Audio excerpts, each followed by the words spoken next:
आज एक बेहद दिलचस्प और अनोखी कहानी है जो विज्ञान और इतिहास के एक अनोखे मेल को दर्शाती है। यह कहानी है उस द्वीप की जहां समय का पहिया भी हमेशा के लिए रुक जाता है, थम जाता है। द फैंटम टाइम, वह द्वीप जहां घड़ियां बेअसर हो जाती है। कहानी है प्रशांत महासागर के बीचों बीच स्थित है, कुक आइलैंड्स। जी, यहाँ का एक छोटा सा द्वीप है जहाँ प्रकृति का एक ऐसा नियम काम करता है जिसे जानकर वैज्ञानिक भी हैरान रह गए थे।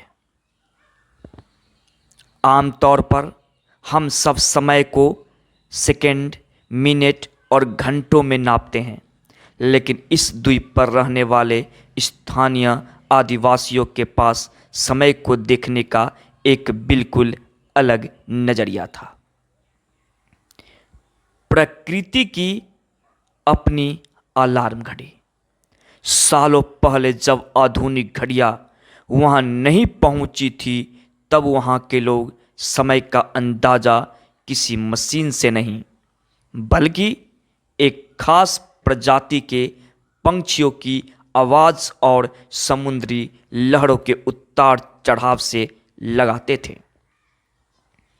सुबह का समय एक विशिष्ट नीले रंग की चिड़िया की चहचहाट से तय होता था। दोपहर का समय जब नारियल के पेड़ों की परछाई उनके ठीक नीचे आ जाती थी।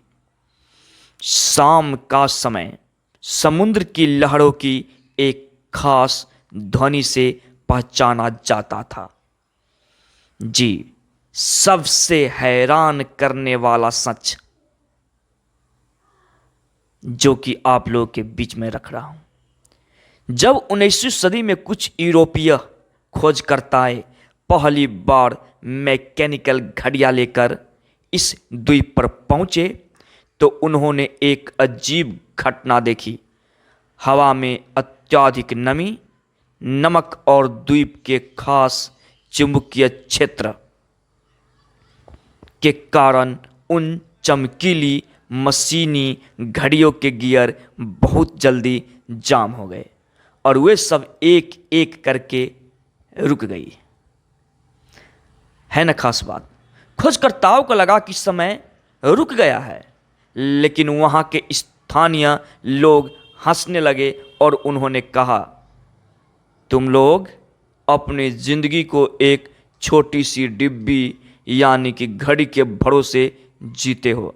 जब वह डिब्बी रुकती है तो तुम्हारा समय भी रुक जाता है। हमारा समय तो यह पूरा ब्रह्मांड चलाता है, यह कभी नहीं रुक सकता। इस कहानी का वैज्ञानिक और दार्शनिक पहलू यह है, समय का भ्रम। भौतिकी फिजिक्स में अल्बर्ट आइंस्टीन ने भी कहा था कि समय सापेक्ष मतलब रिलेटिव है। हम घड़ी की सुइयों को समय मान लेते हैं, जबकि समय असल में प्रकृति के बदलने की रफ्तार है। बायोलॉजी कल क्लॉक। इंसानी शरीर के भीतर भी एक प्राकृतिक घड़ी होती है जिसे सर्काडियन रिदम कहते हैं। यह आज भी सूरज की रोशनी के हिसाब से ही काम करती है, न कि हमारे स्मार्टफोन के अलार्म से। यह कहानी हमें याद दिलाती है कि कभी कभी तकनीक से दूर होकर प्रकृति की लय को सुनना कितना सुकूनदेह और अद्भुत हो सकता है। आज के लिए इतना ही, फिर कल